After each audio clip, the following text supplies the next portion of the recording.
इतिहास 13 जनवरी को ब्रह्म मुहूर्त में संगम पर स्नान से शुरू हुआ, तो वहीं दूसरी तरफ दुनिया समेत पाकिस्तान के लोग कंप्यूटर और इंटरनेट पर कुंभ देखने लगे और पाकिस्तान में भारत का महाकुंभ टॉप पर ट्रेंड करने लगा। गूगल ट्रेंड्स के आंकड़ों की माने तो पाकिस्तान, कतर, संयुक्त अरब अमीरात और बहरीन जैसे देशों के लोग महाकुंभ से जुड़ी जानकारियां ऑनलाइन खोज रहे हैं।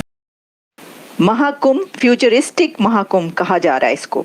देख रही थी किसी ने ये भी कहा कि 144 साल के बाद 144 इयर्स के बाद शायद ये महाभारत के बाद सबसे बड़ा ऐसी गैदरिंग होगी। कोई तो ये भी कहता हुआ दिखाई दिया। तो देखिए कि है तो बहुत बड़ी गैदरिंग, अमेजिंग। अच्छा, मेरे लिए जो सबसे इंटरेस्टिंग चीज मैंने पढ़ी, कहते कि पता नहीं I think so 48 crore if I am not wrong में, तो कहते इतने लोगों ने 2 मंथ्स में वहां पार्टिसिपेट करना है। एक बहुत बड़ी तादाद है, अगर 130-135 करोड़ में से ऑलमोस्ट आधी आबादी इंडिया की बनती है, और शायद बाहर से भी बहुत सारे लोग आ रहे होंगे। इकोनॉमी के ऊपर इसका इम्पैक्ट क्या क्या चीजें होती हैं। मैंने ये भी पता चला मुझे कि स्टीव जॉब्स की वाइफ भी पहुंच रही हैं। सिर्फ स्टीव जॉब्स की वाइफ ही नहीं, बल्कि दुनिया भर से आप देखेंगे आहिस्ता आहिस्ता बहुत ज़्यादा सेलिब्रिटीज इसके अंदर आएंगी, पहुंचेंगी इंडिया इस कुंभ में शरीक होने के लिए, क्योंकि लोग बहुत ज़्यादा इंटरेस्टेड हैं। हॉलीवुड की बहुत सेलिब्रिटीज़ वैसे भी अब क्योंकि लॉस एंजलिस में आगे जो लगी हैं, उसके बाद लोग कुछ फ्री हैं, फारिग हैं सेलिब्रिटीज़, तो मेरा ख्याल है। और वैसे भी इसके बाद जो ट्रॉमा से उन्हें गुजरना पड़ा है, जो ट्रॉमा उनको देखना पड़ा, तो हो सकता है कि वो रिचुअल्स के लिए या प्रेयर के लिए प्रयागराज जाएं। नमस्कार दोस्तों, जय हिंद। दोस्तों, प्रयागराज उत्तर प्रदेश भारत में महाकुंभ चल रहा है और दोस्तों इसको लेकर पूरे मुस्लिम देशों में गूगल में महाकुंभ को लेकर सर्च किया जा रहा है। इसको जाना जा रहा है, समझा जा रहा है गूगल के थ्रू, यूट्यूब के थ्रू। जो मुस्लिम लोग हैं उसको समझने की कोशिश करते हैं। अब आप पाकिस्तान को ही देख लीजिए, उनको मदरसों में ये समझाया जाता है कि हिंदुओं को देखते ही कन्वर्ट कर दो, ख़त्म कर दो, गैर इस्लामिक है, धोखा दे देंगे, यहूदी साजिश कर देंगे, हिंदू यहूदी मिलकर। लेकिन पाकिस्तान में टॉप नंबर पे सर्च किया जा रहा है महाकुंभ को लेकर गूगल ट्रेंड के अकॉर्डिंग, और लोग इसको देखने के लिए, इस महाकुंभ में शामिल होने के लिए भारत की वीज़ा मांग रहे हैं। खैर, वो आतंकवादी भी हो सकते हैं, क्या पता, इनको डिस्टेबलाइज करने के लिए, तो ये बात अलग है। अगर हम बात करें कतर की, यूएई की, बहरीन की, तो वहाँ के लोग भी गूगल पे सर्च कर रहे हैं महाकुंभ को लेकर के। इसके बाद हम आ जाए नाइजीरिया में, वहाँ पे भी लोग सर्च कर रहे हैं महाकुंभ को लेकर। ऑस्ट्रेलिया में आ जाए वहाँ पर भी, अमेरिका में आ जाए वहाँ पर भी, टॉप 5 ट्रेंड्स में कोई भी देश चले जाओ, वहाँ पे गूगल ट्रेंड में महाकुंभ को लेकर सर्च हो रही है और भारत में है ही नंबर 1 पे। तो ये है दुनिया का सबसे बिगेस्ट गैदरिंग।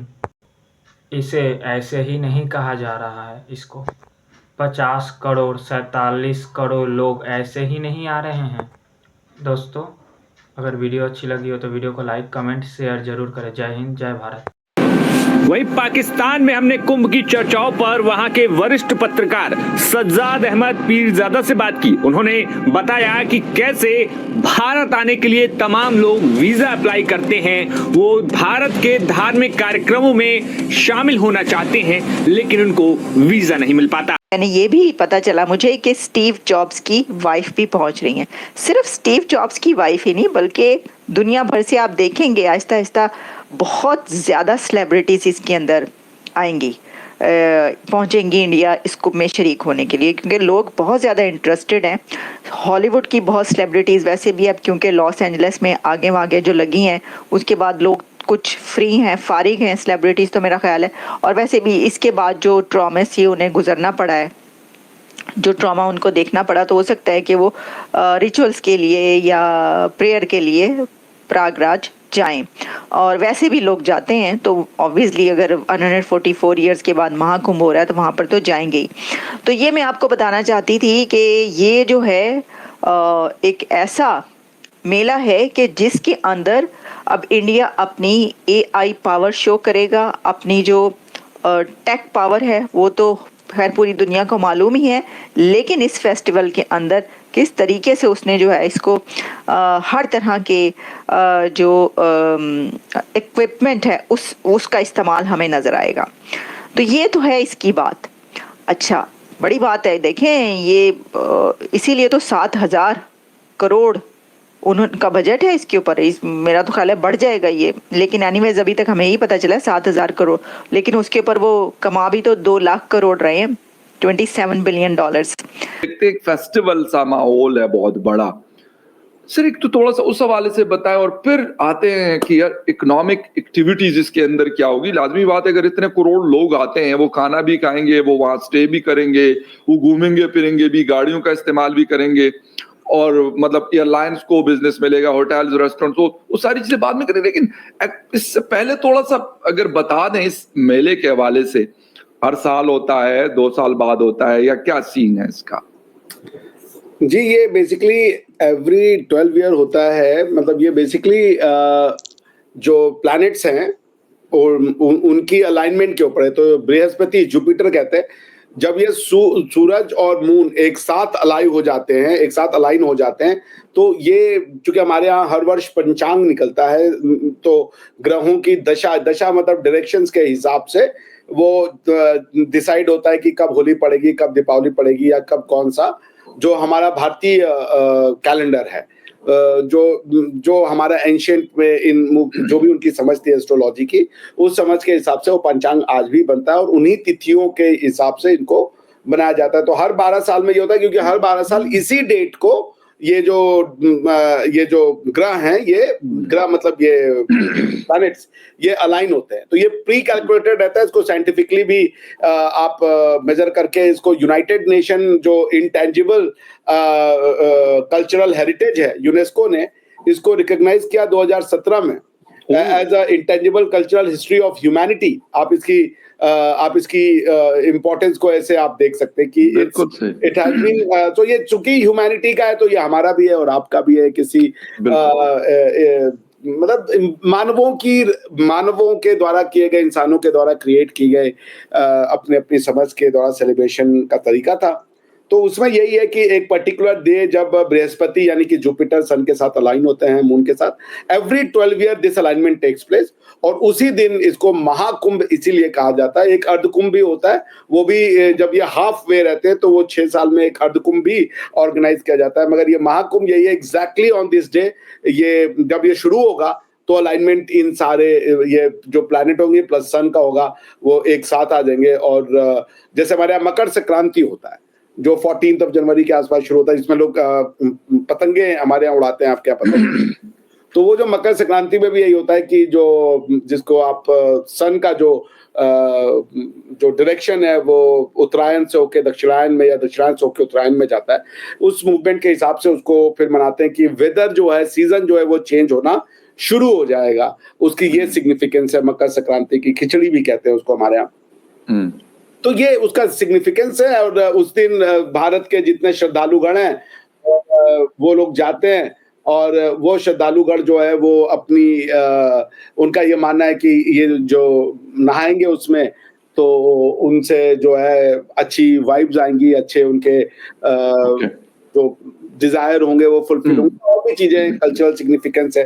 तो पूरा भारत यहाँ पे इकट्ठा होता है, और ये भी कहा जाता है, दो आई कैन नॉट से इट फॉर श्योर, कि ये इतनी दुनिया की सबसे बड़ी गैदरिंग है, ये तो कंफर्म है। 40 करोड़ लोग का एक जगह इकट्ठा होना और उसको मैनेज करना, it's not an easy thing. 40 crore तो कई देश की आबादी भी नहीं होगी, मेरे ख्याल से नहीं है, 40 करोड़ नहीं होगी, बिल्कुल नहीं है। तो पाकिस्तान छठा 7वां बड़ा मुल्क है, उसकी 24 करोड़ आबादी है। जी, तो वो देखते हुए ये एक बहुत बड़ा मैनेजमेंट चैलेंज भी रहता है गवर्नमेंट्स के लिए।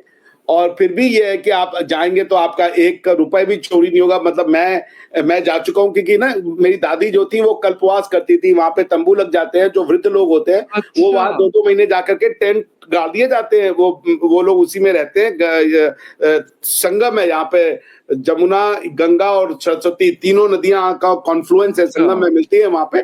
तो फिर वो दादी मेरी वहां कल्पवास में रहती थी, हम लोग भी छुट्टियों में चले जाते थे। तंबू में रहने का मजा बड़ा आता था। दादी हम लोग को खाना बनाती थी, चावल, मटर, निमोना ये सब बनाती थी, और उसमें बालू अक्सर आ जाता, क्योंकि वो तट के किनारे रहता है तो बालू पे ही रहना रहता है, और आपको सब कुछ जो है वो it's a very good experience. तो मुझे तो बचपन की काफी याद है। मेरी दादी रहती थी, अलग अलग वहां पे पंडे होते हैं उनका ना, वो सबका अलग अलग टेंट होता है, तो आप वहां झंडे से याद रखते हैं कि हम कहाँ रहते हैं, क्या आप सारे टेंट एक जैसे लगते थे उस समय। बहुत मॉडर्न कर दिया गया, तो हर टेंट वाले का जो ग्रुप होता था, मान लीजिए उसके 1000 टेंट है या 2000 है या 20,000 है, तो उनका झंडा है कैसे बहुत ऊंचा सा लहराया जाता था, आप उससे पहचानते थे।